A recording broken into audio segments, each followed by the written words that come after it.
Good evening. Welcome to the Monday, February 23rd regular meeting of the Edina School Board. We do have a quorum this evening. I'd like to call the meeting to order. First item on the agenda is the approval of minutes. We have our January 26th work session and regular meeting, and we also had our February 9th work session. Can I get a motion to approve those minutes? So moved. Second. So moved and seconded to approve the minutes as presented. Any additions or corrections to the minutes as written? Seeing none, all those in favor of approving the minutes as presented, please signify by saying aye. Aye. Opposed? Motion carries. Rick, could you please walk us through tonight's agenda? Certainly will. I would remind the board that on February 9th, the board did meet in a special work session. At that time, we reviewed our strategic plan, especially as it related to our birth through grade 5 study and our secondary study. The board also took a look at our next-gen facilities, which is our referendum plans, and discussion took place with that, but no action was taken. Tonight's meetings, we're approving the minutes, which have already been done. We have some recognition. It's that time of year again. We have a lot of great things happening in our school district. We'll be calling that out. We also have some members of the audience who would like to speak tonight, and we'll be hearing from them. Around the report side, we'll be taking a look at the 2015-16 budget and ask Margot Bach to do that, as well as a leadership update from a variety of lead team members. Consent agenda item includes personnel items, commendations. We have gifts and a couple field trips that are going on that are, again, beyond the state borders, so it does require school board action. The actions tonight include the approval of the capital budget request from 2015-16. We've got some improvements as relates to countryside for some improvements over the summer months. We've got a bid on that. There's also a city easement that's the board will be asked to take action on tonight. We have an agreement with the District Custodian Bus Drivers Group, purchases along the way with hardware for technology, data lines. We've got approval of our district legislative priorities, which is a combination with EME and the district. And finally, we have some action to take place on a series of policies, part of the review process the district's going through in the Series 500 policies related to students. Our discussion item is in our 600 series, which is related to educational programs. And that would conclude the agenda items for the evening. Thank you, Dr. Dressen.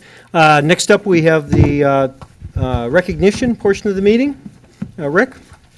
First of all, I want to call up Arvid Velubali. Arvid is being recognized as a debate state champion. An amazing feat. Congratulations, sir. Let's talk a little bit about this. Yeah, that's amazing.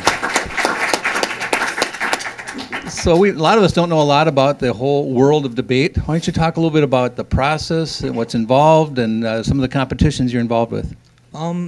Basically, debate is you have a topic, and that can be anything ranging from like healthcare or wage reform, and then you discuss it with another person and see if you can come to a conclusion as to which alternative would be the best. And through that process, you're judged on your responsiveness and Yes. thought process. Yep. So obviously, you've got it down. Yeah. Let's talk a little bit. So that's, and that's separate. That's the whole debate. But how does this impact just your thought process, helping you in your learning? Does it draw interest to what you might be looking for in the future as far as careers? How do you use what you're learning here and applying it in everyday life or beyond? I think the biggest takeaway from it is more critical thinking skills, because like I can take what people say and I can analyze it and draw an educated opinion about it. And I also gleaned a large variety of knowledge on many different topics and issues. And yeah. So what was the topic of the day as you were rounding for that state championship? It was a thing called the universal living wage, which was a minimum wage of around $22 an hour. It's being proposed right now in Seattle. And you had to debate that through. Yes. Well, Arvid, you are amazing. I know you keep a very busy academic schedule as well and bring this on, but again, on behalf of the entire school district community, congratulations. Thank you. We have a picture out here. Thank you for coming.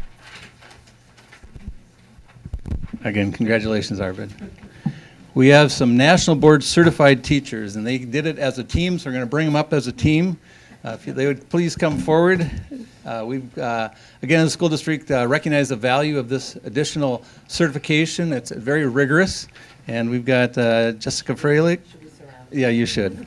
Erica Gronberg and Kim Castor. Also, Charles Weiss was part of the team, and he's got a commitment. He's actually got a work commitment. But talk about why you got involved with this, Kim.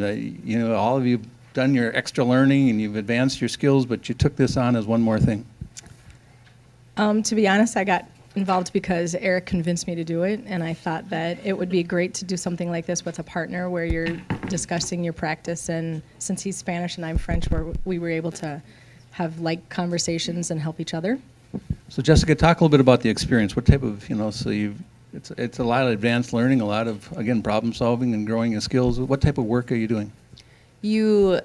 Really, the way I started off the process, and I think they did too, is you look at the standards that the national board has, and then you start to create a portfolio based on those standards. And so really, we spent 9 months going through our whole entire curriculum and comparing them to those really high rigorous standards and really kind of combing through and figuring out what's good practice and what isn't. What should we toss? What should we keep? What do we need to start over with? So then you apply it right into the classroom. Oh, yeah. Yeah, even while you're building your portfolio, don't you think, we were changing lesson plans, really starting to think about, does this really fit this high rigorous standard? And if it didn't, we kind of cut it out and thought of something else to do. Eric, let's talk a little bit about the experience as far as, there you are. How did you find time to do something like this? I mean, again, work schedules are full, and you've got a commitment to that. And talk about the value of doing this as a team. It was good for just keeping each other accountable. So in August we sat down and we came up with a schedule for the entire year of we'll work independently on these Saturdays, we'll work together on these Saturdays. There were monthly workshops kind of sponsored by National Board that we went to. And it was just a good way to kind of read each other's stuff and get other people's opinions, and that's kind of how we managed to pull it off, because it was too hard to do after teaching all day long. So the power of team. Well, again, on behalf of the community, it's a great accomplishment. You guys do great work, and you've taken it to the next level. So we do want to commend you and congratulate you for this special award. Congratulations. And I think we have a photo op here as well.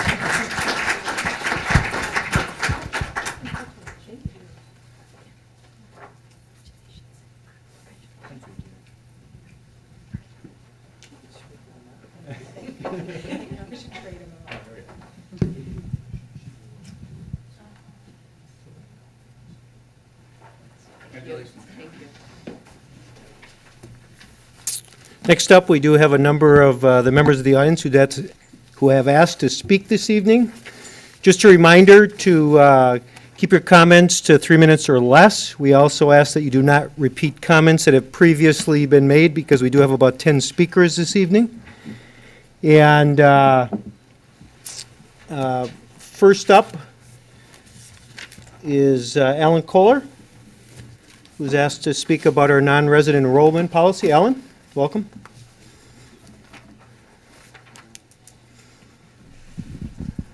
Good evening.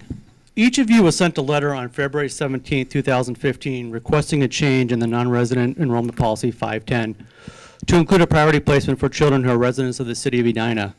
I sincerely hope that you have taken the time to read it. Purely by coincidence, the date of this letter is the 4-year anniversary of a meeting between a small group of residents and the Edina School Board Policy Committee, during which the same request was made. 4 years, and nothing has been done. Today, February 23rd, happens to be the 4-year anniversary of Edina City Manager Scott Neal posting the following message on his blog.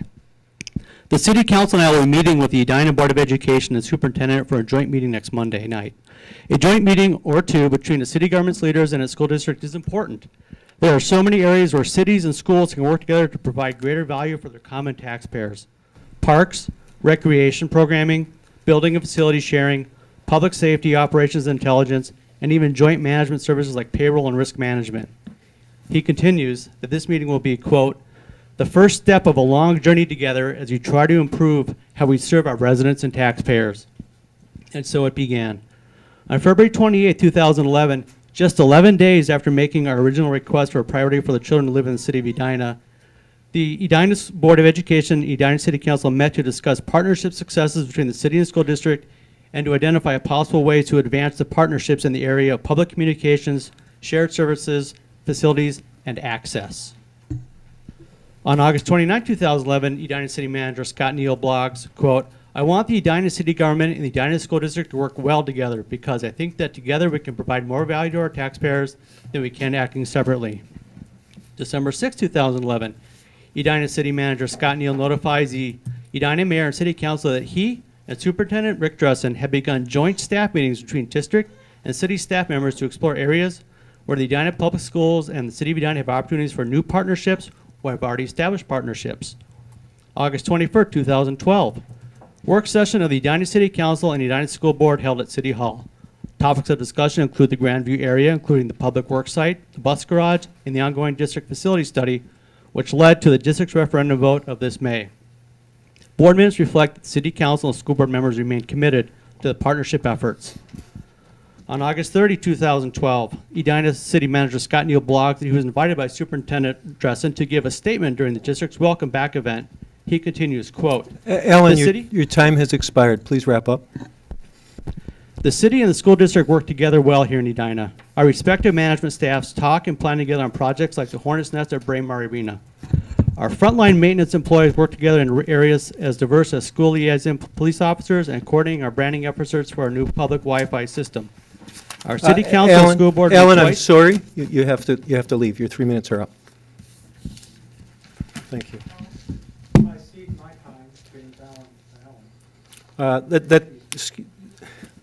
Excuse me, that's not allowed. Brad Hepp is the next speaker. Thank you. Thank you. I've been an Edina resident for over 68 years, past president of the Edina Rotary Club, and also currently sit on the board of directors of the Edina Chamber. I've continually been a very strong supporter of this tremendous city and the wonderful school district that we have here in this community and how they are working together to make such a strong community that we are fortunate enough to be able to reside in. It's very important that these relationships between the city and the school board are reciprocal to each other.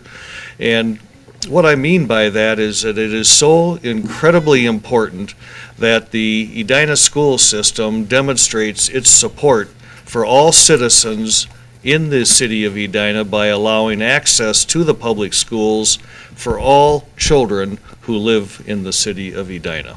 Thank you. Thank you, Brad.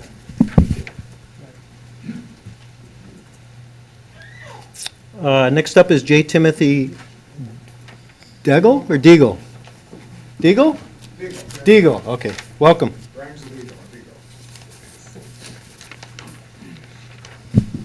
Well, good evening.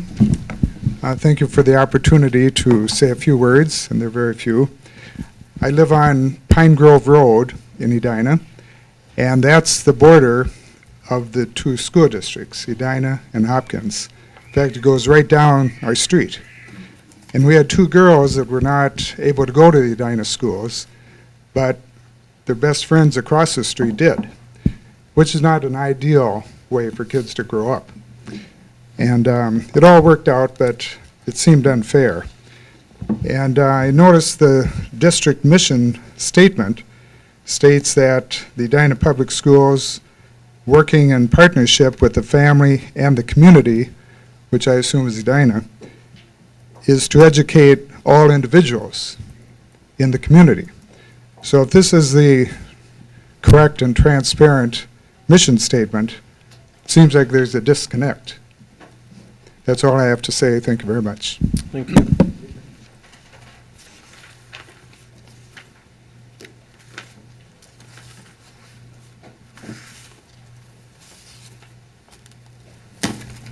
Next up, we have Joseph Terry.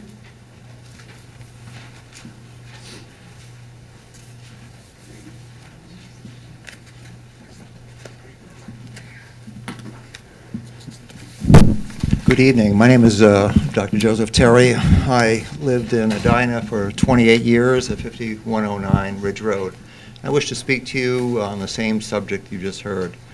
I think it's very important that all of the children who live in Edina should have the opportunity to go to the Edina school system.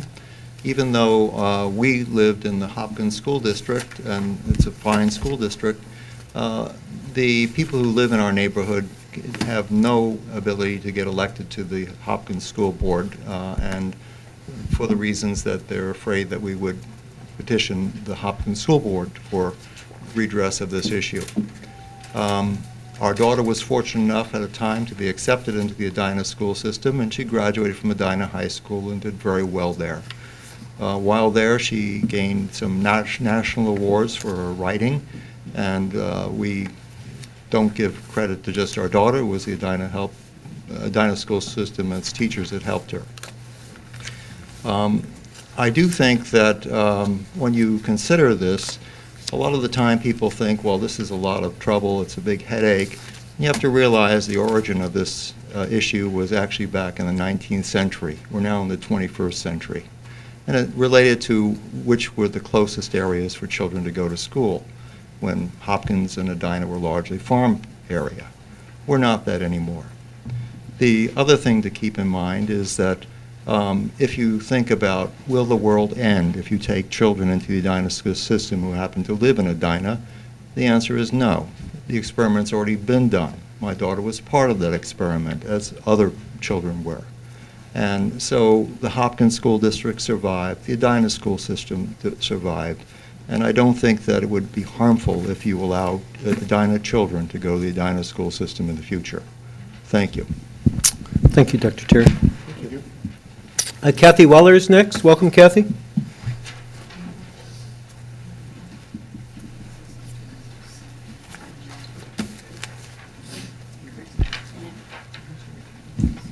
I am Cathy Weller, and I've been teaching in Edina schools for 29 years, and I decided to sort of switch things around. I often am here speaking like next November when the contract still is not signed.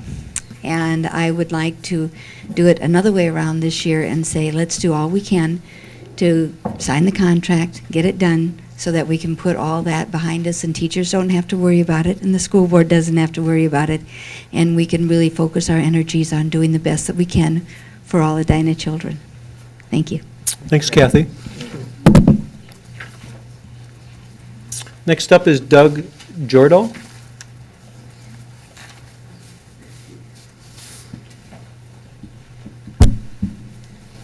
My name is Doug Jordahl. I live at 5109 Green Farms Road in You have to grab the mic. in Edina, and I've been a resident of Edina for 47 years. The first 20 years I lived by the crosstown, and the last 27 years, I live up in the Green Farms Road, which is in the Hopkins School District. My three children all attended Edina schools, both in grade school and graduated from Edina High School. And we're very pleased with the Edina school system and all it entails. There's almost no one in our area that I know attends the Hopkins School District, even though we all live in the Hopkins School District. They all attended Edina or they attend Blake. And what you have in effect is a de facto priority system that enables these students who live in Edina to attend the Edina schools. And tonight I would like to just urge you to make that official and give a priority to all students of Edina who want to attend the Edina schools. Thank you. Thanks, Doug. Next up is Gary, I believe it's Jing or Ying? Jing, okay. Welcome, Gary. Thanks for the opportunity. I'm one of the members to live in Hopkins district, but I'm an Edina resident. So I just want to use my personal experience to highlight the accessibility to Edina school. And basically, my son is in 10th grade, and starting 6th grade, we have been trying to apply each year. But from 6 to 9, we never get a chance. So we just kind of hopefully use that to highlight the how easily we can access. And certainly many other people already voiced the advantage of, being a member of Edina community, I think it really makes sense to be able to have better access to Edina school, and not mention, my understanding, Edina city also provides some support to the school too. I think that should make everything kind of at least work together, say this way, right? So just want to use my personal experience to highlight it's not very easy now to join Edina school, and hopefully we get onto the priority list, basically. Thanks. Thank you, Gary. Next up is Jim Ressman. Jim? And following Jim is Frank Berman.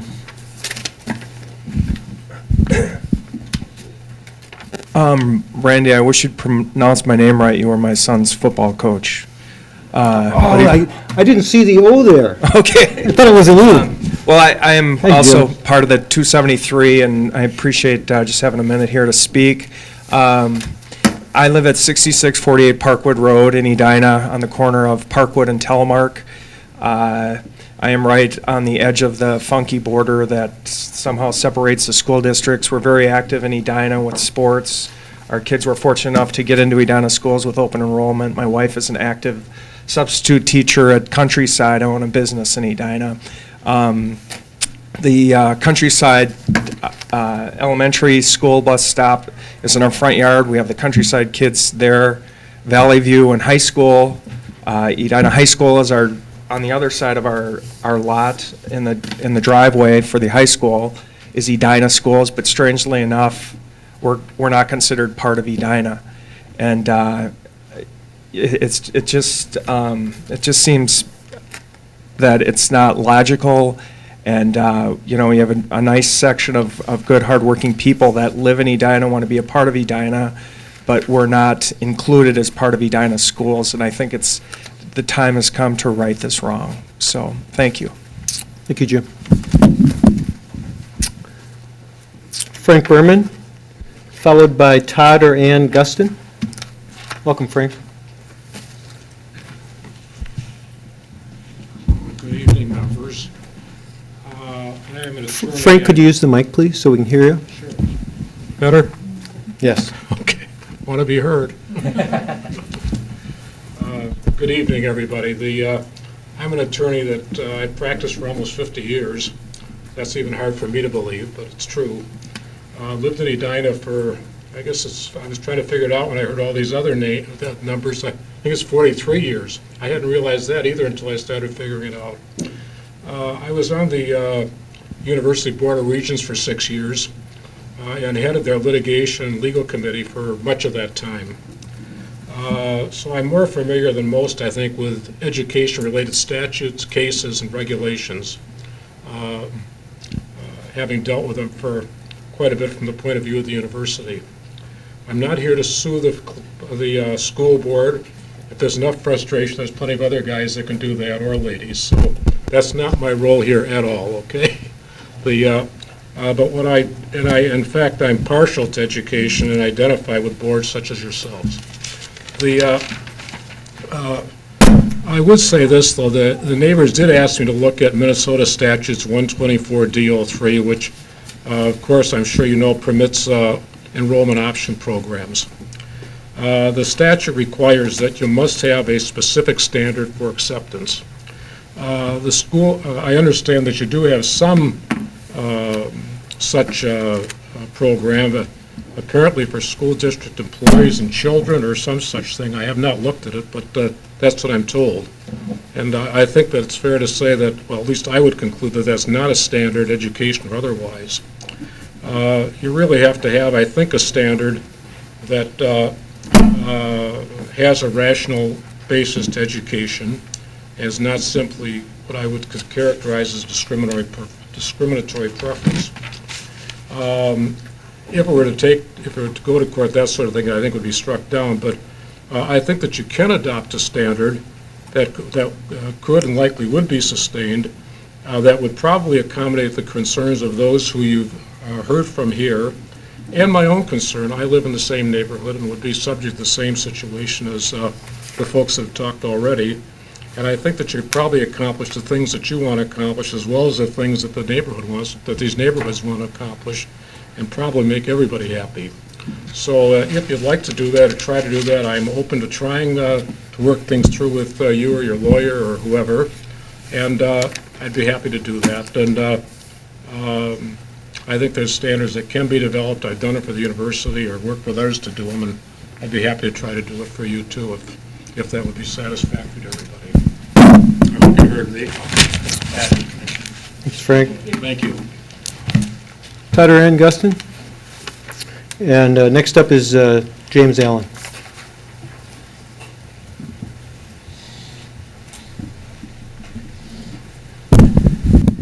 Good evening. Thanks for taking the time. I'm here to speak on the same topic that you've already heard from. I live at Park Terrace in Parkwood Knolls of Edina. I have two daughters. One is at Countryside in second grade. Very happy with our education there and proud to be a Countryside parent. As you've heard from many others, there's roughly 500 families that have organized over the last several years to get together to talk about changing the school district lines. And we've provided a lot of evidence, a lot of data, a lot of empirical analysis around the impacts of potentially doing that. And I think we'll continue to let that process go on. That's not what we're here to talk about today.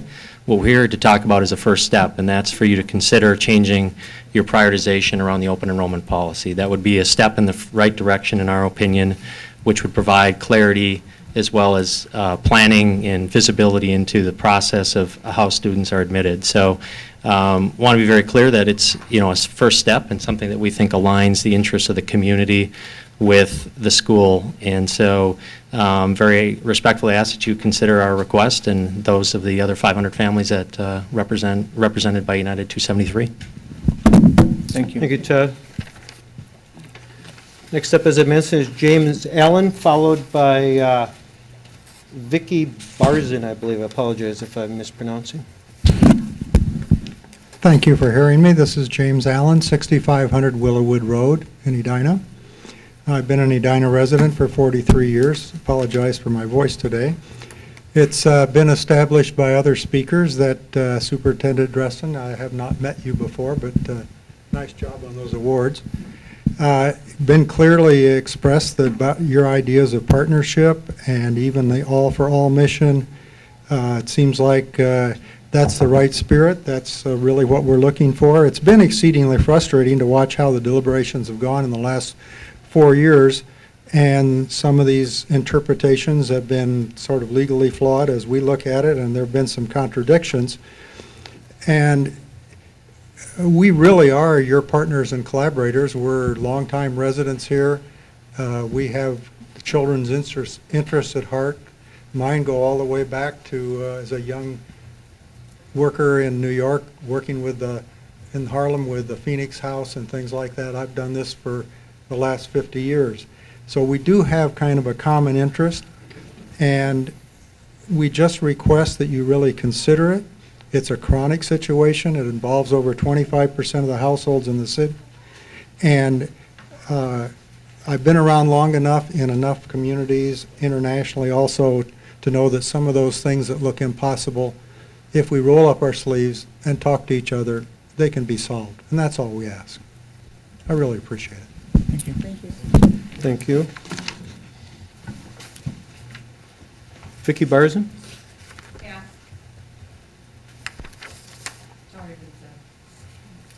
Thank you. Doug Jordal? Okay. We're all set? Thank you all. Hello. When you asked for Dr. Joseph Perry to speak, he's my husband. We put two names down on the sheet of paper to save money. I would prefer to have a chance to speak up as well. Please come forward. You put two names on the same sheet of paper. Hi. Hi. My name is Kaimei Yuen Terry. Please grab the microphone. My name is Kaimei Yuen Terry. Good evening. I have been a resident of Edina for over a quarter century. We live in an area of Edina that does not guarantee access to Edina public schools. okay? And I'm not going to repeat, and I know you received lots of information and arguments to support our demand. Basically, all of us are saying the same thing, for equal access to the Edina public school system. And tonight, my argument is somewhat different. It's more emotional in nature. Joseph said, don't do that, no one will pay attention to you. But I say, I am a woman, I can do that, I can get away with that. It's more emotional in nature in the sense that I really feel we are orphans. We have been orphans for too long. We don't have any entity to represent our interest or to look after our interest. We don't have the Hopkins School Board, for sure. And for the Edina School Board, we're here, that's why we're here. And you know that we cannot run for Edina School Board, we cannot serve on Edina School Board, and if we try to run for Hopkins School Board, and they see the address Edina, forget it, just forget it. So basically, we truly have no voice. I really want to emphasize that. We are voiceless as a group of people. That's why we are doing what we are doing. And politically speaking, I feel we've been disenfranchised. We have been disenfranchised when it comes to school policy in Edina. I don't mean other matters. So, and this is a democratic country, and so I feel, and many of us feel, it's really hard to accept this injustice. And I'm here before you and to urge you to give us support to do the right thing, to right a wrong. I really feel this way. That's been festering in our community, and I say festering and festering for so long. And we need your help. And thank you very much. Thank you. Thank you. Did we miss anybody this evening?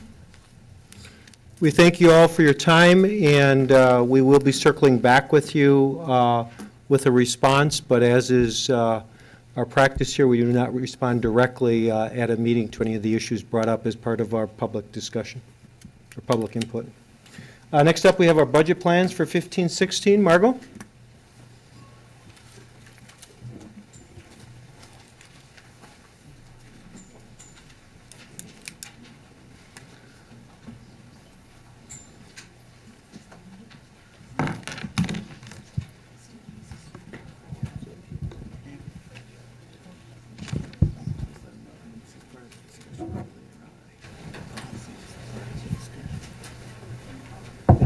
Good evening, School Board.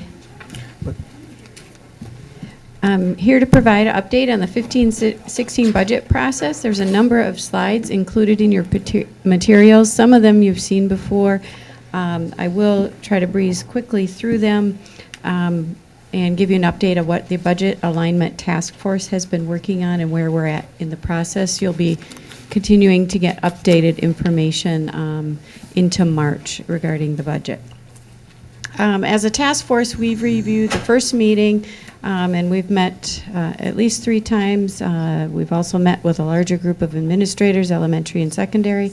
But we reviewed a lot of data, and this is data that you have seen in recent budget reports regarding where our revenues are received and expenditures, where we spend our dollars. So unless you have questions, I won't specifically go through all of those. We also looked at some spending comparisons. And just rather than, we kind of highlighted where we might be higher than average and where we might be lower than average on revenues and expenditures. There can be a number of reasons why we might be higher than lower. It might be a particular year and a unique reason we received revenue or spent dollars. It may be an initiative or something we are doing here within this district that somebody else is not. We may have a special grant or a funding source, all those kinds of things. But the task force took a look at that kind of information, all to have that kind of data to start our conversations from.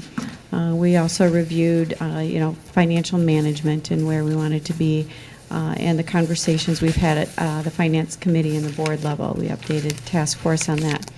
We also looked at previous budget reduction and revenue generation and reallocation process, and where the dollars have been reduced or realigned from, and updated that for the previous number of years. We do have it by dollar amount, and of course we always try to stay away from the classroom as direct instruction as much as possible. And on the slide with percentages, you can see that we have been successful in keeping that at a minimum, and we're striving to do that again. As you recall, I've updated the board and finance committee in December and January on where we were at in our financial plan and what those assumptions were in terms of a base plan with 0% funding, and then some assumptions based on what's going on at the legislative session right now, what the governor's plan initially came out with, and a variation of using a 1% increase and a 1.5% potentially increase in the second year, and a variety of other assumptions. And we have gone through this chart in terms of we performed better for 13-14, and our estimates with the final budget that you approved in December for 14-15, and then what does 15-16 look like? And we had conversations about we could use a little bit of the fund balance for 1 year because we have performed a little bit better. But certainly we can't use fund balance on an ongoing basis. But and so the focus this year has been, or for this budget alignment plan, has been not a target dollar amount for reduction, but if we are to, but also not a target dollar amount for additions. So the overall goal is to be neutral, so to speak. So if there are requests, that we try to find a funding source for them. So that has been our work as a task force. And also to reduce the one-time additions from last year. So all of that has been a conversation, and conversations around how are we aligning to our next generation of Edina Public Schools. We did talk about the one-time use of fund balance, and the task force has, like I said, continued to meet. We've met 3 or 4 times. One thing we have updated, because now we are well over half the year, we have updated some areas for 14-15 that we believe we can see some one-time savings. For example, one of those you're aware of is the property liability insurance deductible. That was approved. We have a new carrier as of January 1st with the same amount of premium. We have decreased our deductible, so we can actually have an ongoing savings there. So far, we're fortunate to have less snow removal costs this year, but as you know, we still are in Minnesota, and but we are tracking better than last year in terms of temperature and snow removal. And those are just examples of some things we have looked at. So as we're processing information and requests for enhancements, which we received through February 6th, we're also taking a look at our year-to-date. And how might we be able to fund some one-time enhancements. Here's just a reminder of the calendar that we're working on. So we're a good 2/3 of the way through the process. We've already talked about that. And so our task force has, we've looked at all the enhancement requests. We've also, in those enhancement requests, taken consideration of the 14-15 one-time enhancements. Do those need to continue into 15-16 for an additional period of time? I'm sensing you can't see the slides. Got it. Okay, well, hopefully the narrative is working for you. And then also looking at any enhancements that are one time. We have a lot of study information going on, and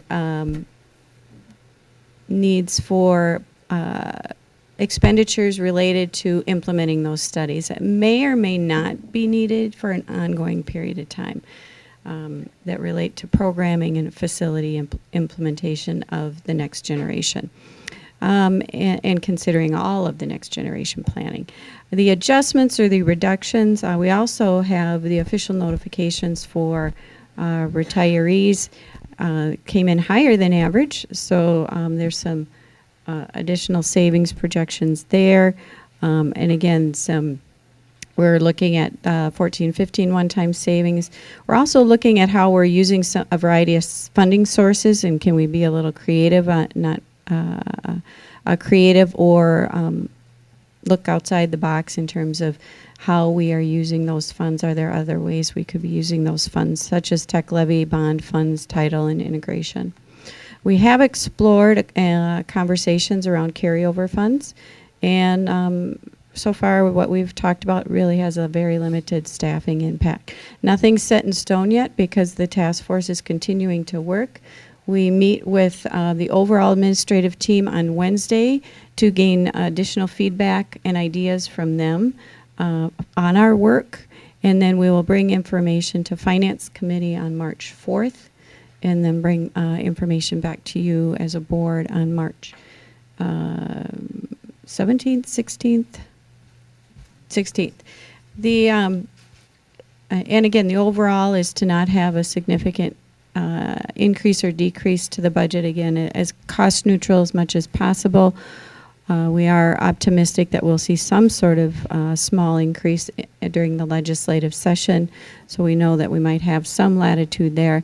There is a lot of unknown at this time. However, I do believe that we can approve a plan that will set us in the direction to move forward for 15-16, knowing that as information becomes available, whether it's a legislative session, it's the bond referendum, it's enrollment in the fall, that we can have conversations to revise the budget again in the fall if needed, or any time in between there. But we are very, very close, and in having a plan to bring forward to you. And Dr. Dressen, I don't know if you have anything additional. No, I would say we do want to move forward with the plan and recognize that there's a lot of moving parts, but again, I think we have a strong framework and we've got some good input, and it's been helpful that we've always done this planning 2 and 3 years out, so I think this is a year that we can move rather rapidly on, and we'll continue to monitor what's happening at the legislative level as well as some of our planning efforts. Any questions from the board? Thank you. Thank you, Margot. Next up, Dr. Dressen is going to provide our leadership update.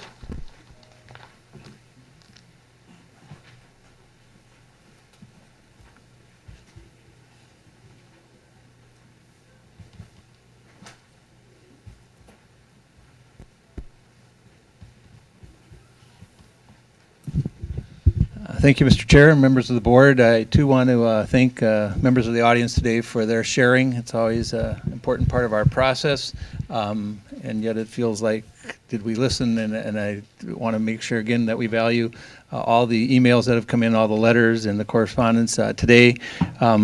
That the policy that going forward tonight is much of a cleanup part of the policy. It's again taking a look at our current practices and make sure that the language aligns with our current practices, much of it related to outdated language. We have started the placement process as required by state statute for the 2015-16 school year. So what we will be doing is taking the correspondence, the information gathered over the past couple weeks, and be referring that to our policy committee for review. That is our practice. We did this previous, when the last time we did a full policy review back in 2011-12, and we'll go to the policy committee for further review. And Mary Manderfield is our Director of Enrollment and Equity, and she's does a lot of hard work to try to make the best of when we can do with placement of anybody who seeks enrollment in our school district while managing our balance. Again, we have this governing tool where we really try to manage the total number of students in Edina Public Schools, and we have about 15 to 16% of those students who go to other schools or other school settings, and so that allows us to bring in about 15 to 16% open enrollment, and that's a process we've used. Again, we'll take that input. We also want to thank Cathy Weller for her comments. Soon the district administration will be coming to the HR committee as we start framing up our next steps with negotiations with the Ed Minnesota Edina, and I think both groups, in conversation with President Rob Gardner, we do want to make that a system that moves through the process of negotiations as quickly as possible. With that in mind, we do want to call up Karen Nelson. Karen is the executive director for the Edina Ed Fund, as they've had a lot of good news to share over the past month or so, and ask Karen to come forward and talk a little bit about some of the successes going on with the Edina Ed Fund.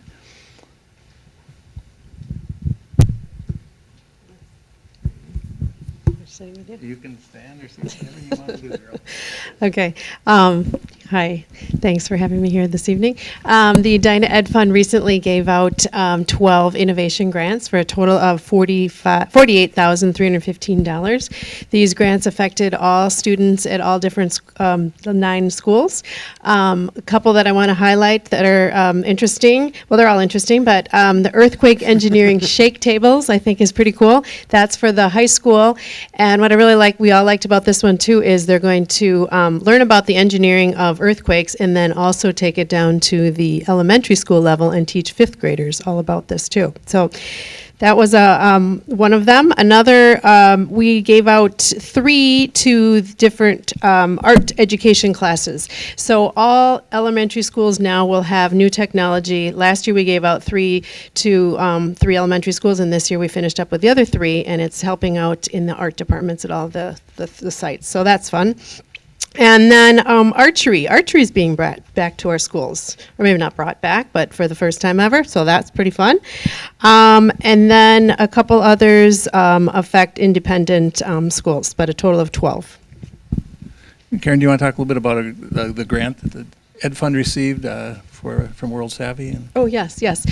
We recently had a show and tell luncheon, which is one of our biggest fundraisers of the year. And we were highlighting a new initiative for our Edina Public Schools called World Savvy. And we did get some matching funds from Mort Mortensen. And this is just a fabulous new program that will be in our schools. And so wonderful that he is giving these funds to match. And that aligns very well with our next generation, Edina Public Schools. Finally, we need to recognize Karen for her years of service with the Edina Ed Fund. For over 8 years, she has been this amazing leader, supporting us in many, many ways, not only raising funds, but friends and fun. And Karen, we are going to miss you. We wish you the very best. We know you're still in the neighborhood, so we can call on you. But again, on behalf of the school district and the school district community, we want to thank you for all you've done with the leadership of the Edina Ed Fund. Congratulations. Well, thank you very much. Really enjoy it.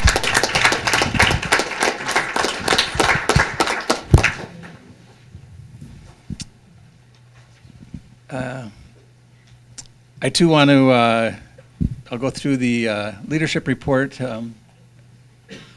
Just again highlighting some of our major initiatives that we're moving forward on. We do have strategic planning going on with our special education technology plan. Those are all advancing. Our All for All initiative, we've been working hard on that, both on the training side, but also really working on how we can continue to support all learners in their success.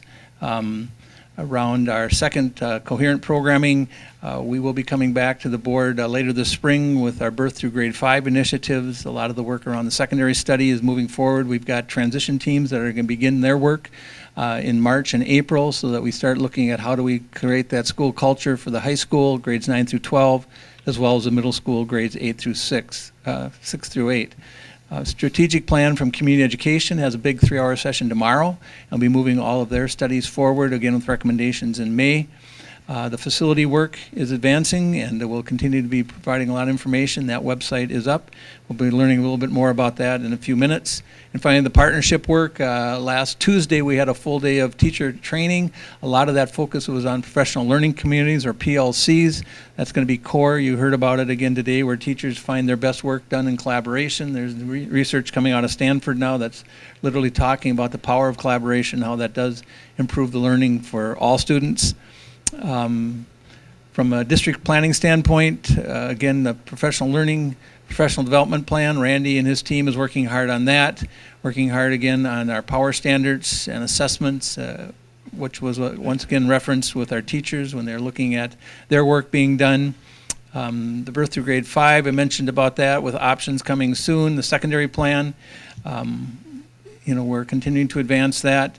If we would be looking at a successful referendum, that grade level configuration would tentatively be fall of 2017, so we're backward mapping off that. we are working with school districts that are also going through similar initiatives, or they're moving from a 6-9 setting to a 9-12 setting. And Osseo is one of the school districts we're working closely with, the Alexandria area schools, as well as some of the other schools in the metro area, Burnsville and Stillwater. So those are all school districts that we're helping to gain information as we move on that planning. I'm going to ask Susan Brott to come forward to talk a little bit about the next generation facility plan and the work that we're doing around our upcoming referendum in May.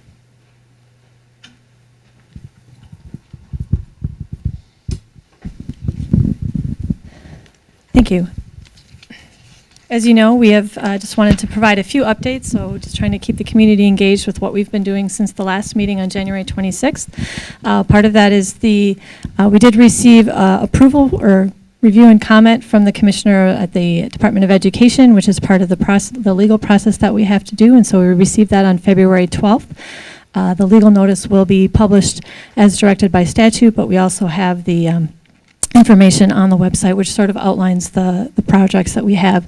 We continue our discussions with the city to include a traffic study to sort of assess what we could do with traffic, especially over on the West Campus, as we know that is a little bit of a challenge sometimes, and as we think about adding to that space, we want to continue to look at how we can provide the safe and most appropriate flow through for traffic and pedestrians and cyclists. We continue our environmental discussions with 9 Mile Creek and 3 Rivers and talking about how can we make sure that we're meeting all of the requirements that we have to meet in terms of if we do put an addition on there at the West Campus. We continue our program discussions, as you just heard about. How do we align our space to the learning, really letting that the learning program driving the space and not the other way around. And then we do have our communications plan to how to make sure that all of our constituents and residents understand the referendum proposal. And to that end, the website, hopefully if this launches, we've been having issues with our projector tonight, but the website at edinaschools.org, referendum 2015, which you can find off the main page of our website, does have some initial information on it, including ballot information, voter information. We have tax impact on there. We have updates as we periodically give them here and in other places. You can see the review and comment there. We have a link to all the facilities advisory task force work that was completed last fall. We have community surveys coming soon, hopefully this week. We will be having some additional videos and also some frequently asked questions. We have some financial comparisons that Margot's office has been working on, and when we look at how does our as she mentioned earlier, how do we compare in terms of spending our dollars, as this is a big part of our taxpayers' interest, and looking at some election history and additional items. One of the pieces that I do want to note is that every page you will see here is that we do have we have a hotline, both via email and via phone. So we have Edina Schools email. You can referendum at edinaschools.org, or you could call the hotline here at 952-848-4038. So we wanted to make sure that our public knew about that. We also have some communications that will be mailed out to residents. We have one coming in, I should say early March, not May. Early March coming out, probably around the second week or third week of March. That's going to have some of the legal information that we have to have, as well as some details on the project proposed as part of the referendum. And then in late April, we'll have another mailing to residents, just answering some of those common questions. We have other district publications that are out. Obviously, a lot of our district newsletters that hit homes last week, and our e-newsletters and other communications. So pretty much anything that we're pushing out through the district, we're trying to make sure that there's some information so that our residents are getting it in multiple ways. We also have a couple of public meetings set. So Thursday, March 19th at 7 o'clock at the high school, and Tuesday, April 7th at 7 o'clock at Southview Middle School. So there'll be additional information in those mailings as well.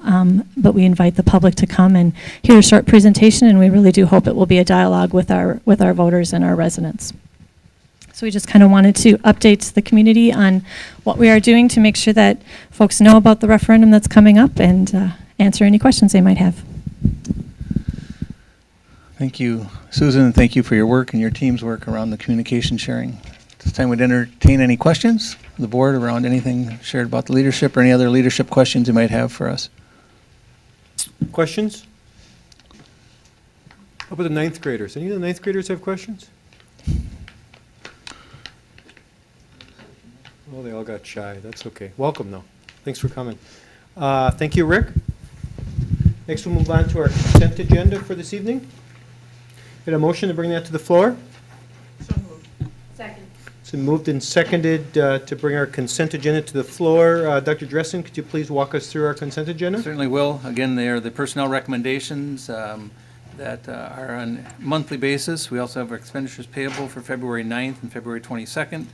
We have commendations that we recognized earlier tonight, as well as gifts from the community, and 3 field trips that the board is required to approve: the baseball trip to Florida, the debate to California, and the DECA conference in Orlando. Thank you, Rick. Any questions regarding the consent agenda or items anybody would like to remove from the consent agenda for separate consideration? Seeing none, all those in favor of approving the consent agenda as presented, please signify by saying aye. Aye. Opposed? Motion carries. Next up, we have our first action item for this evening, capital project request for 2015-16. Can I have a motion, please? So moved. Second. It's been moved and seconded to bring our 2015 capital project request motion to the floor. Margot, a little background, please. This was brought last meeting for discussion purposes. There have been no changes. Just a quick summary. This authorizes us to start to proceed with planning for the 2015 summer projects and purchases of buses, etc. Major focus areas, because of the alternative facilities planning, we're able to look at capital for those emergency and immediate needs. A focus this year will be updating some equipment in terms of cafeteria tables and also some vehicle replacement. We are also, the sites and district-wide, looking at some areas where we need to feel like we need to carry over or save dollars depending on the construction in an individual building or individual area. So that kind of summarizes the areas. And I would answer any questions that the board has. Thank you, Margot. We did see a presentation that's part of the board agenda this evening on the 26th of January regarding these expenditures. Any other questions or comments? Seeing none, all those in favor of approving the capital project request for 2015-16 as presented, please signify by saying aye. Aye. Opposed? Motion carries. Next up, we have our Countryside Elementary School mechanical improvements. Approving that contract. And a motion to bring that to the floor? So moved. Second. It's moved and seconded to approve the Countryside mechanical improvements. The budgeted amount, or the contract amount, is $4.7 million. Margot, could you walk us through sort of the process here? Yes, we have one school, it's Countryside, in terms of their mechanical replacement.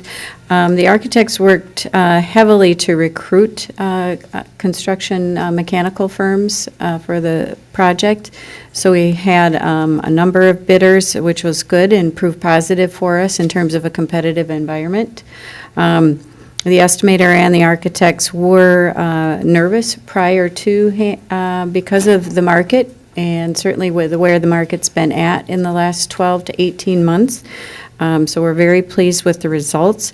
The reason you see the number of alternates was because we weren't really sure how this was going to play out this year.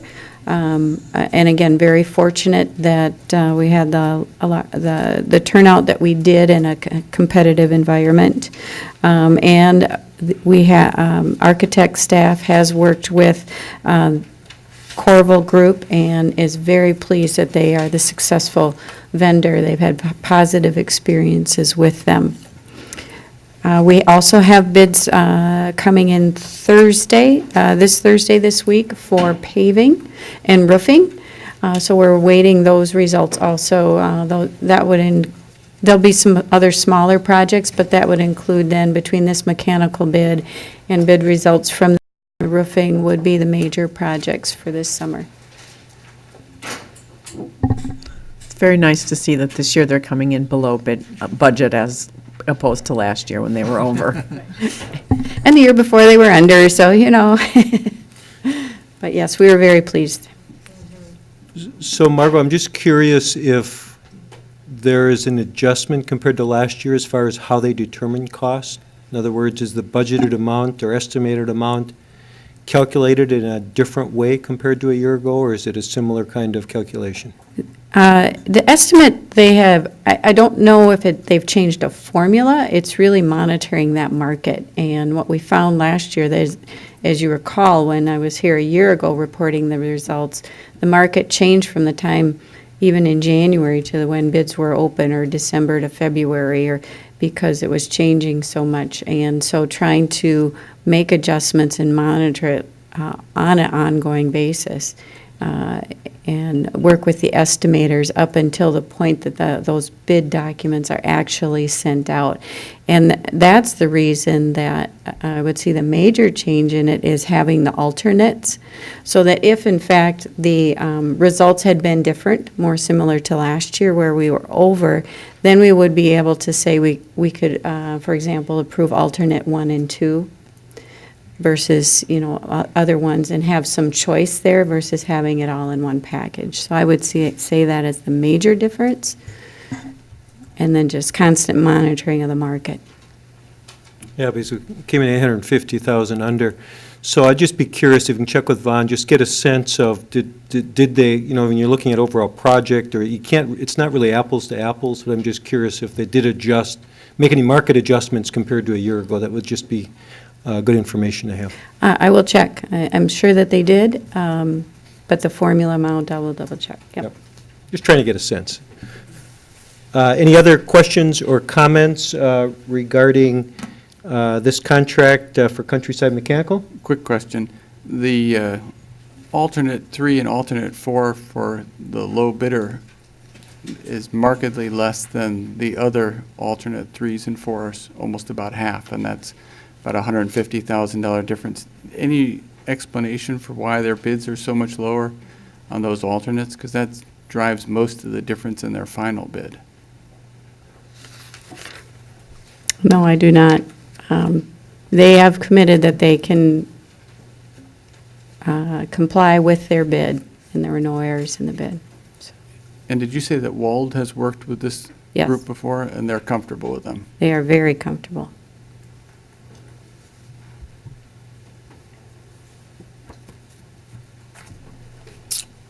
Additional questions? Seeing none, all those in favor of approving the Countryside Elementary Mechanical contractor as presented, please signify by saying aye. Aye.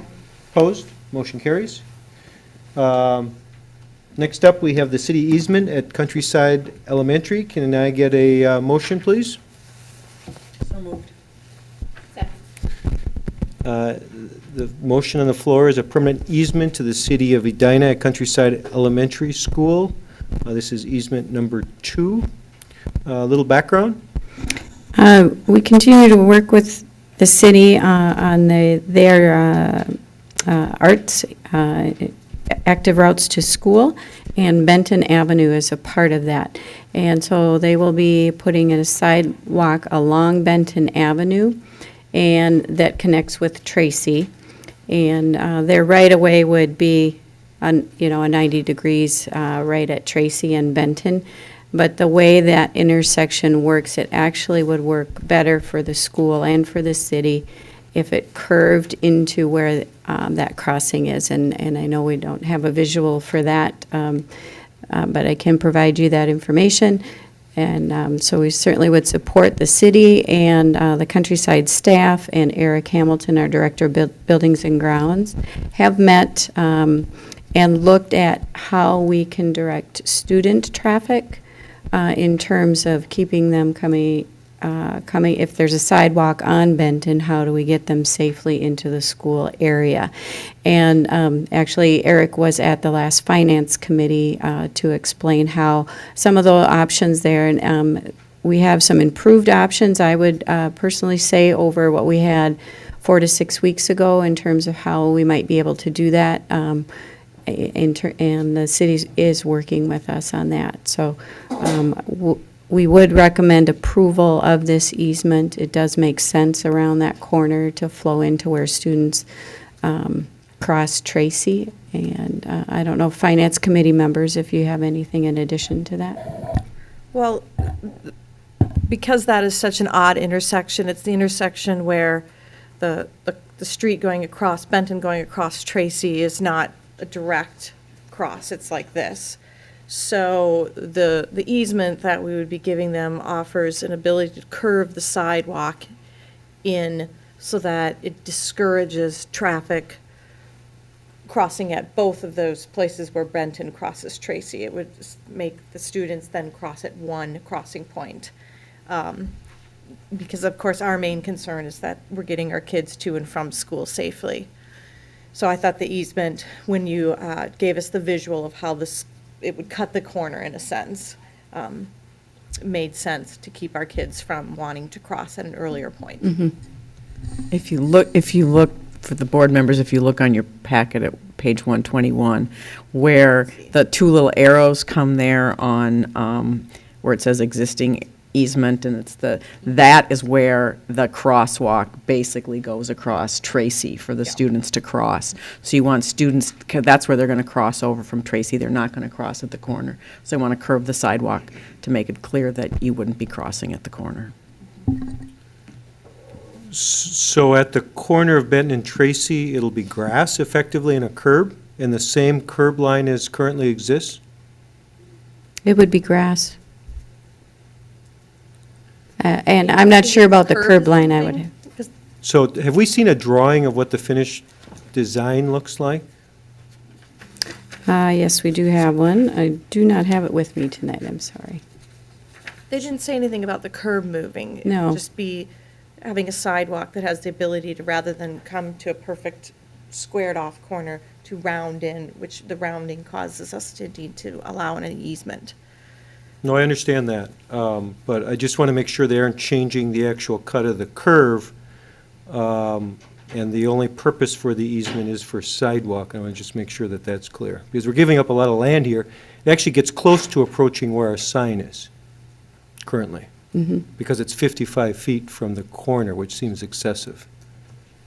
It's all to get the walkway sidewalk, not to get students to, and walkers to be able to, tie into the actual crossing on Tracy. Isn't the current crosswalk where those two arrows are on the map? It is. So the crosswalk location is not moving? No. It's No, just no. the No. curve of the sidewalk? So Randy's asking us to, Right. Once you get to that corner, there's no sidewalk. Randy's point of clarification is making sure they're not changing the actual street portion and curb portion coming onto the property, that it's just, the easement is only accessible for sidewalk, Yeah, correct? because once we give the land away, they can do whatever they want with it, in theory. The easement is only for the sidewalk. Okay. And again, the 55 seems excessive, so I just want to make sure we're keeping a track of that, because we're giving away a big chunk of property here. But I trust that the committee has asked the question, so. To be honest, I'm not sure we brought that question up specifically about the road changing or the curb changing. We were discussing the sidewalk, so I would be, amenable to asking that Yeah, I'm- question, or at least verifying. Yeah, I We can think, check on the that. big thing is just to make sure that we have the capacity to approve what the finished product is going to be and that it meets our needs. And also, if we're directing kids in a direction, where does it get them? In other words, right now, if you look there, there's basically a path in the grass over to the school buildings, and how do we help guide them so they're going around the parking lot? And there is a nice sidewalk around the parking lot, so they can get through there and not get in the middle of the congestion. So we just want to make sure we're coming out with a Yes. finished product that makes sense for everybody. And city staff has been meeting with Countryside and Eric on how we might do that because the easement's just about that curve in that corner. But we have concerns about the safety of students, not just at the corner of Tracy and Benton, but also then how you The get whole Benton into sidewalk. the facility. And they are working closely with us on that. And we have some good, I believe, some options improved options from 4 to 6 weeks ago. Yeah, and the other thing I would suggest in the future, particularly when we're looking at the high school, is that we hire our own transportation engineer to really understand, so when the city's saying, here are your options, that we have someone on our side saying, well, have we considered this? Because they're talking about some major changes up there. They're going to impact our buses in a significant way and also impact our flow of cars off, on, and around our buildings. And so I think we need someone with that expertise. I don't know if Vaughn has them on staff, but just to make sure that we are really getting the answers we want, because in the past, we've seen that we've been giving some misinformation, to not necessarily anybody's fault, but to really what some of our options were as we look at traffic flow around our buildings, and it's so, so critical, particularly when we're trying to get bikes and walkers and everybody else onto the property, so. Agreed. Certainly with the size of projects that we have going on, potentially going on around our facility, we certainly can contract with our own civil engineers or work with the architects on that. Excellent. So, Randy, is your question whether the easement is that entire triangle, which I think is what it is, as opposed to just the gray shaded area? No, it is the entire triangle. I fully understand that. But it's 55 feet, and so it comes close to where our sign is. And I just want to be sensitive that when we're doing a permanent easement, that it really is something that's going to work long-term, and we don't end up with a product that, prior to the easement, we weren't perceiving or having an understanding about, because we aren't seeing a finished product here, we're seeing a concept. So is there a setback on the sign from the property line? But that would still go to the property line.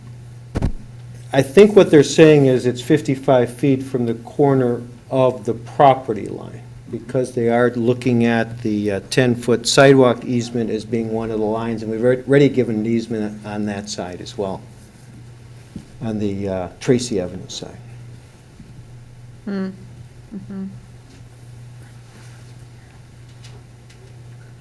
But if I'm hearing it's just for a sidewalk and the design makes sense, I'm comfortable with it, but I think these are big decisions, and I just want to make sure that we aren't feeling later like there was something we didn't know at the time.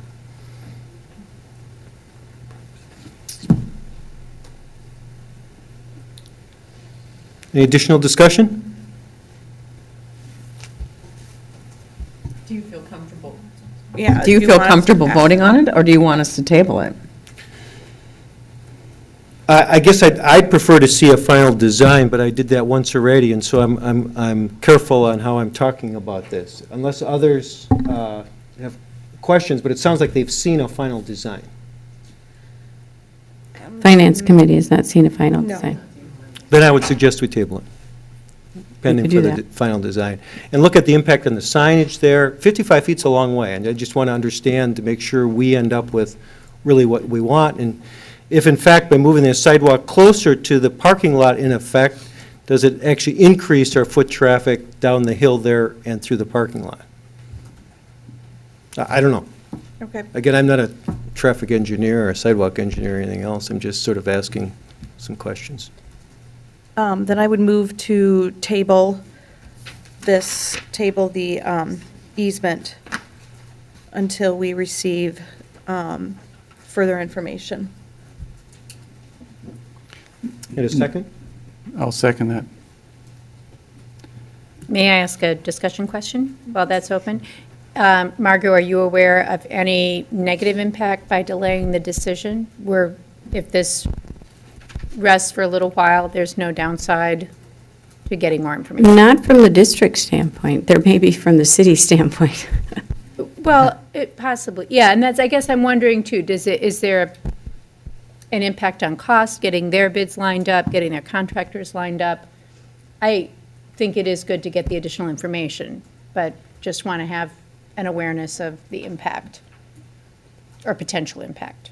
I can't speak 100% without talking with the city staff. However, they can continue to proceed because they're going to put the Benton sidewalk in, and if we don't approve this, they're going to put a sidewalk on the corner. Be a different and distance, connected. right. So they can at least continue to plan. I mean, if we wait 6 months, that'll be problematic. But Right. if we follow up and even let them know after the March 4th Finance Committee, based on the conversation there, that they know we're continuing to have conversations. Hopefully, it wouldn't slow them up too much, but I can't speak to the I impact would just for note them. that our board meeting in March is earlier, Right. so that we do have. Yep, that's all less helpful. time. Yep. Thanks. Yeah, I also realize facilities has got a ton of stuff going on, so they're busy already. Oh, and this went through finance, I guess. This went through finance since Right. finance had originally We've been started with working on this countryside for a while easements. Before we split Yep. the committee. Yep. Excellent, so we have a motion to table this motion on the floor. Any other discussion regarding the length of the table? All those in favor of approving the motion to... Yeah, so technically, if you motion the table, the only thing you're supposed to discuss once that motion is on the floor is the length of the tabling period. The length of tabling period. Sorry about that. we were building tables. All those in favor of tabling this motion, please signify by saying aye. Aye. Opposed, the motion has been tabled. Next up, we have our agreement with the bus drivers and custodians. Can I have a motion to bring that to the floor? So moved.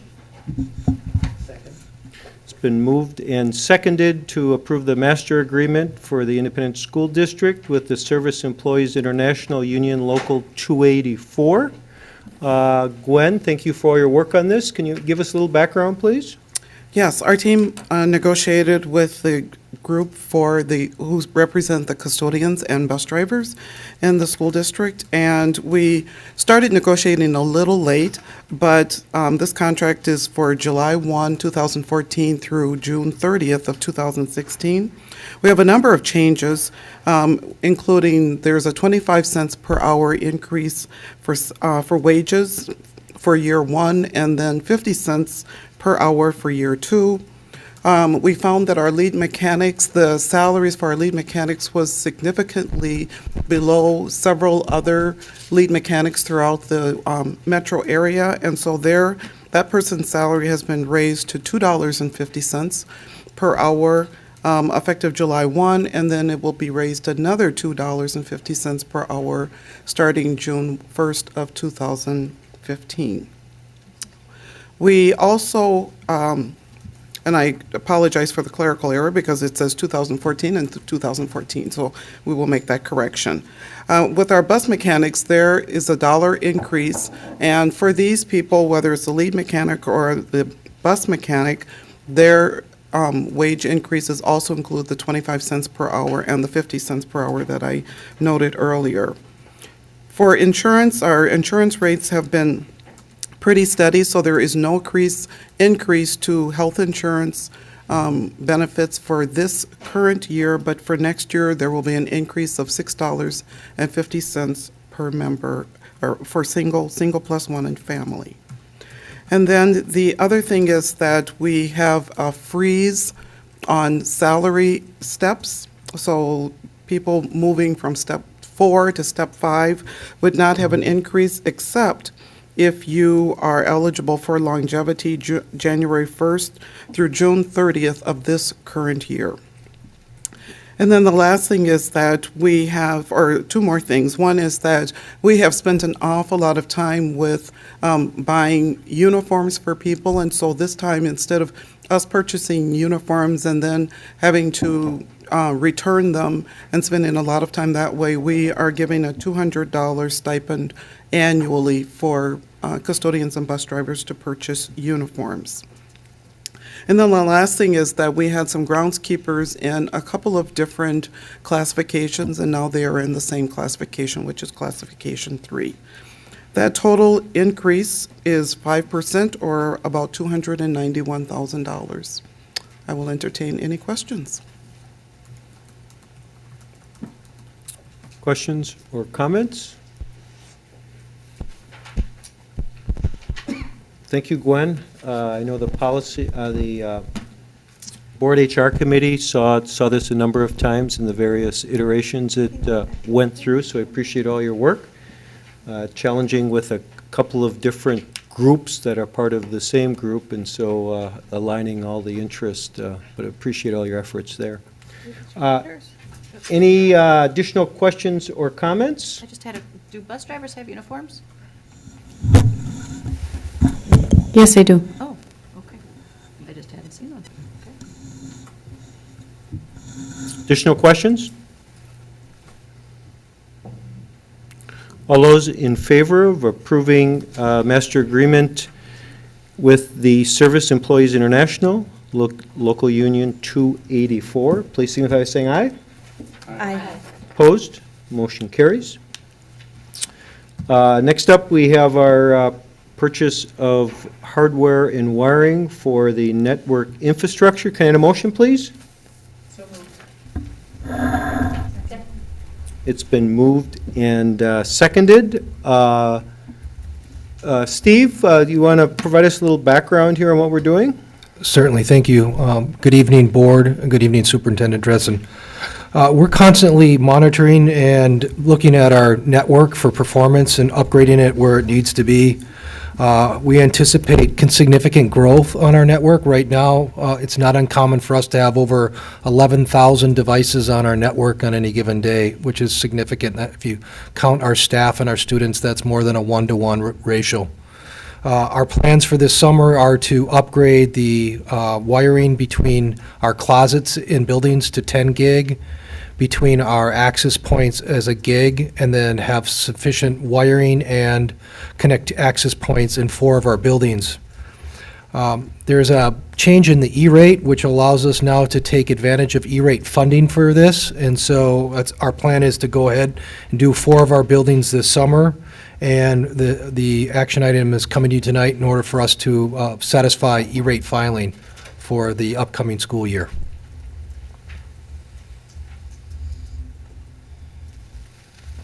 Questions, comments? Couple of quick questions. First, is this an anticipated expense? And second, is it within your budget?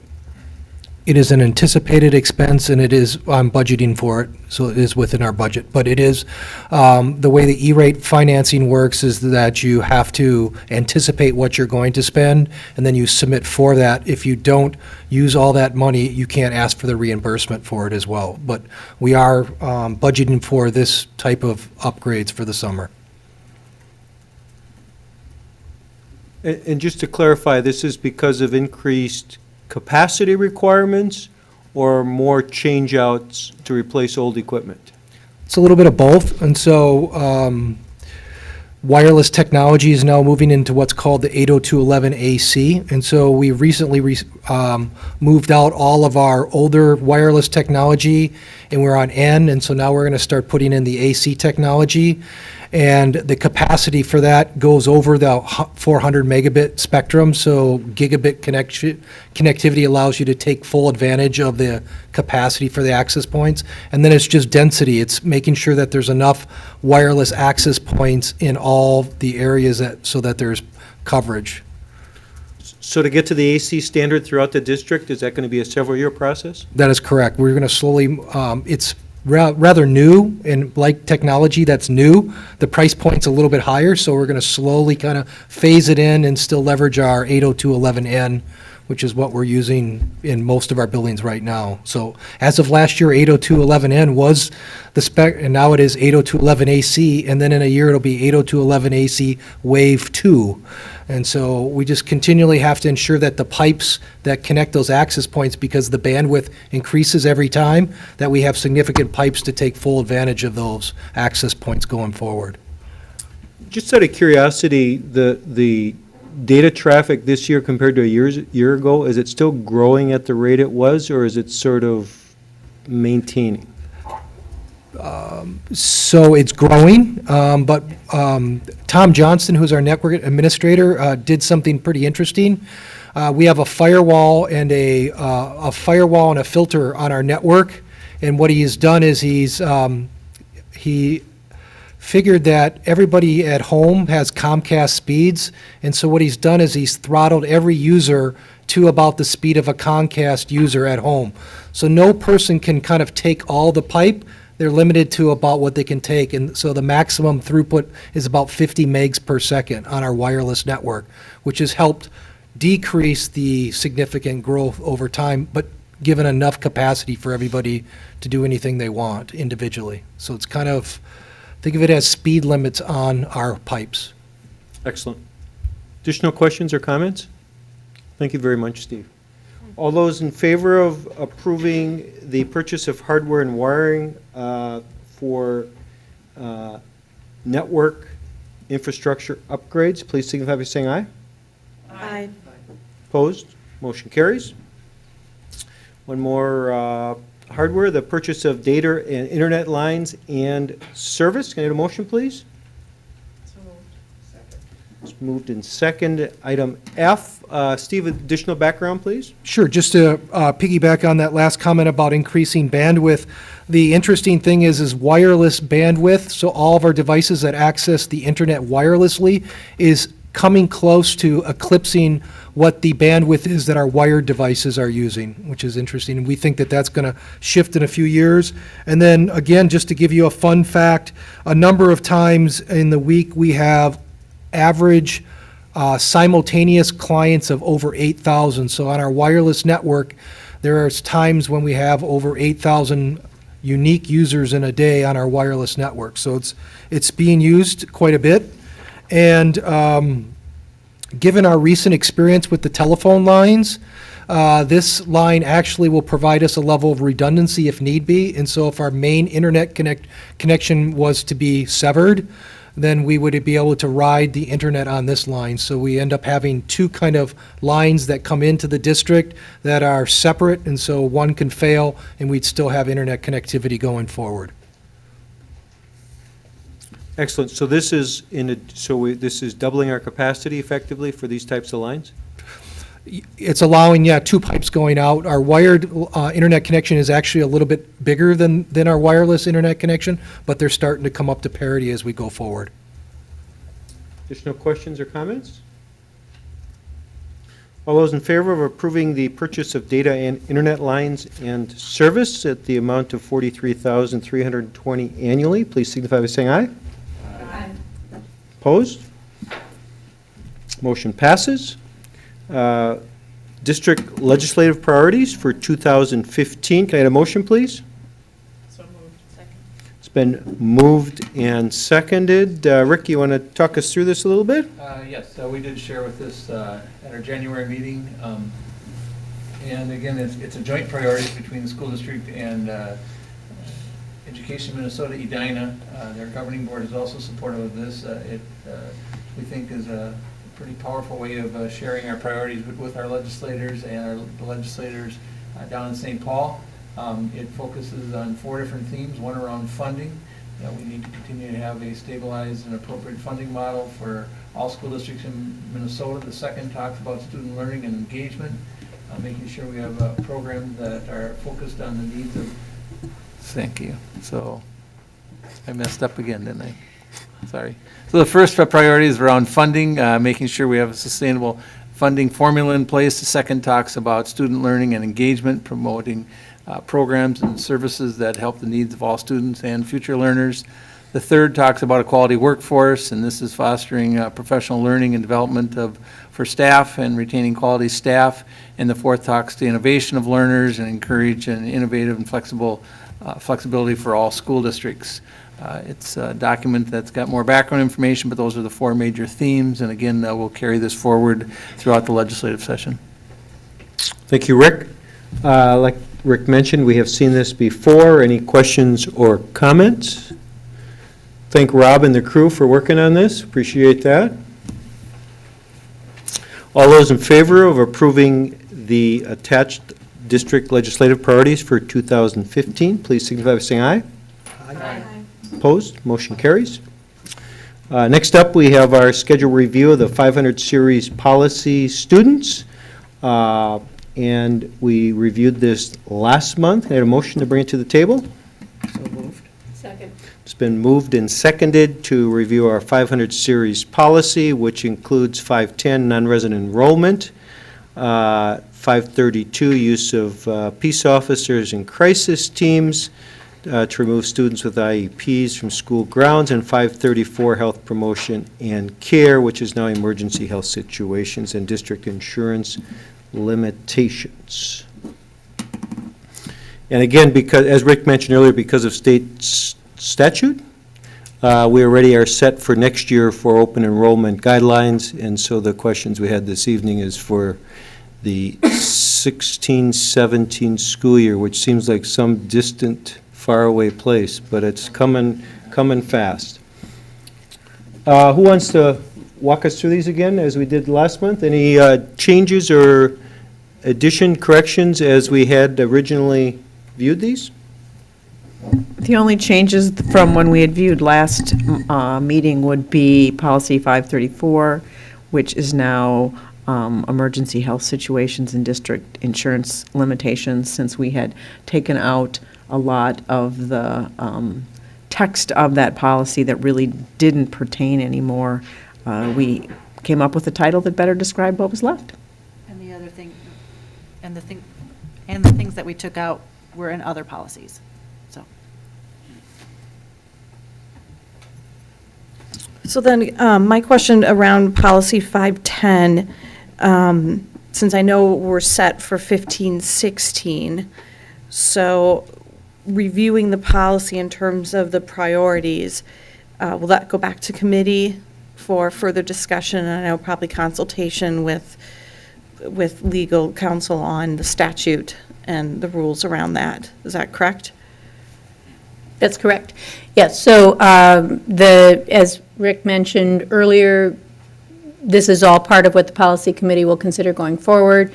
Do want to thank the community for speaking tonight, for the emails that we've received, because they're good notes to add to the discussion. A lot of the notes that we've had before that we'll continue to review, a couple of new things that we do need to look into, but it will be part of policy discussion moving forward. Can I ask a question, or is that out of place? It's out of place, but go ahead. I just have one question. Yeah. And that is, during the policy review for this year, when you were going over 510, was there any consideration given to realigning the priority list to incorporate that 25% of the Edina residents that aren't part of 273? Was that any? No, well, it wasn't, but the reason is that part of our review cycle on this was just looking at basic language and alignment with what we have in place. So changing the priority alignment becomes more of a statute issue. It's not something that the board can take action on within our own scope to decide this is something that we want to realign. We do need more background information to support it. So it's something where we do need to extend our information to then bring it back to what is within our scope to do as a governing body.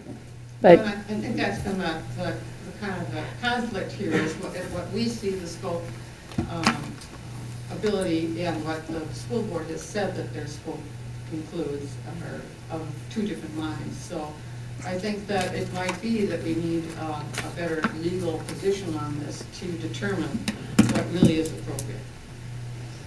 yeah, anything that we can add to that. That's what we're working on, absolutely. Yeah, I mean, we agree, this is working within what our understanding is of here's what we're able to do as a governing body, knowing that the open enrollment portion is something that the board does have jurisdiction over. We can manage open enrollment. We know we can't manage the boundaries. That's outside of our scope. So we're aware of that. But then even looking at the priorities, what is within our scope and what isn't, we recognize that that's something where we do need some additional interpretation with statute, and we've been operating according to the understanding that we've sought counsel for and the way that we can best use our role to manage it. So it's a lot of discussion. So my understanding of the statute is that we cannot base acceptance, we can't give a priority based upon the district a student lives in, right? I mean, that's what the statute says. This community It that says- they. it says It says district of residence. residence. Not And that we've been told that that would include city of residence, and so that the statute, as we have been told, limits what is. It's district, not city. Right. So it's, that we don't Correct. get the city and district. It's only district-based, school district-based. So it's not residence-based, so there's really nothing prohibiting you from saying something of a resident of the city of Edina couldn't be given a higher priority within the framework of the priority list going forward. That's what we're going to be exploring, absolutely. So It- appreciate your. Yeah, I mean, We yeah. appreciate you doing that. Understand the question and appreciate the question, and, you know, open enrollment students are welcome. This is part of the open enrollment students, Rick described earlier, the capacity that we have to manage that. Mary Manderfeld does an excellent job of trying to guide families through that process, so taking a look at what kind of hovers between 14 and 15% of the students that we take in. You know, our goal is to fill every slot available, so they're here, there are kids, but we recognize that there is a cap to that, so it's managing it that we do need to take a look at where the priorities may be adjusted, if they can be adjusted. That's all we're asking is Yep. that you do take a look at it. We appreciate that, and if your legal staff would like to talk to the legal people that we have incorporated, we'd be happy to have that exchange. Thank you. Thank you. Thank you. Next up, we have our review of the 600 series educational We program. No, we need to Wait. vote on need to these. vote on I'm sorry. 500. So I also, 500 series. when we review 510 also, we need to look at the interdistrict desegregation magnet school section, because if, That will change. so that currently says that if you're in open enrollment and you go into a fair school, for example, you lose your open enrollment status. If, for example, those schools are conveyed and a student doesn't continue, we may want to include an exception to let that student back in. That's a good point. So I think that if the policy committee can look at that, We will do that. it doesn't apply Thanks. obviously right away, but it may Yep. apply soon. But it will, yeah, it'll be part of what we need to look at going forward, so thank you. Thanks, Lenny. I apologize. All those in favor of approving the schedule review of the 500 series policies as presented, please signify by saying aye. Aye. Opposed, motion carries. Now I'm on to 600 series policy review. We have organization of school calendar and school day, alternative programs, and the 609 religion. Who'd like to start?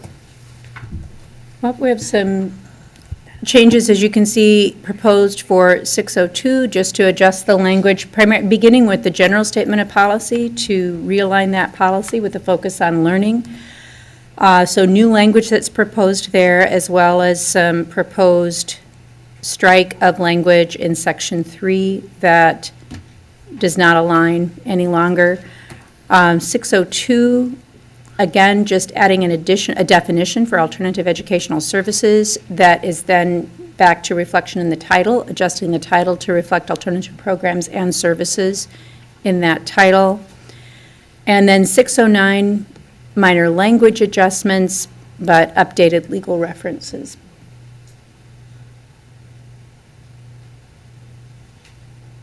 But if anyone has questions that they'd like the policy committee to look at when this goes back before we take action, let us know. We'll be glad to do it. Thank you, Regina. Any other comments or questions? Kathy's pretty quiet over there. She, I see them at the policy committee meeting. I don't have to make my comments now. She won't miss anything. anybody else? Seeing none, we're on to our information. Got some enrollment numbers included in our packet. Any other information items or announcements? We have a busy March committee schedule, so board agendas will be coming out. I know Teaching and Learning is meeting already this week, and the following week we have meetings going on with Finance. Facilities is meeting this week, so busy committee times. District is participating in the State of the Community Chamber of Commerce event on Wednesday.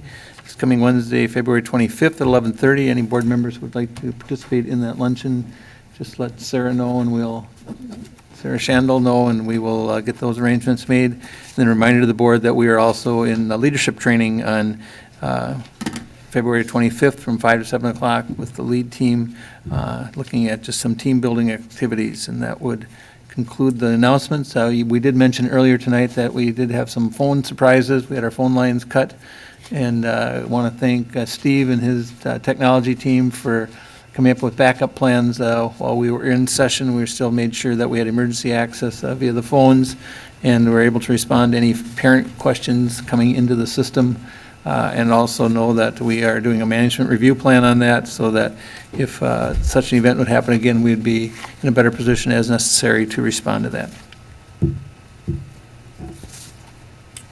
And my question for Rick was, should we be getting some kind of compensation for the additional costs we incurred at no fault of our own, like business continuation insurance would cover? And I don't know if that's feasible or not, or just tell them we are not paying the phone bill for a couple of months because the service went away. I can try that. I just think some remuneration would be appropriate for the tremendous amount of inconvenience of cutting 900 lines, so. Additional questions, comments? Seeing none, any motion to adjourn? So moved. Second. Moved and seconded to adjourn. Any objection to adjourning at this time? Seeing none, we're adjourned. Thank you all.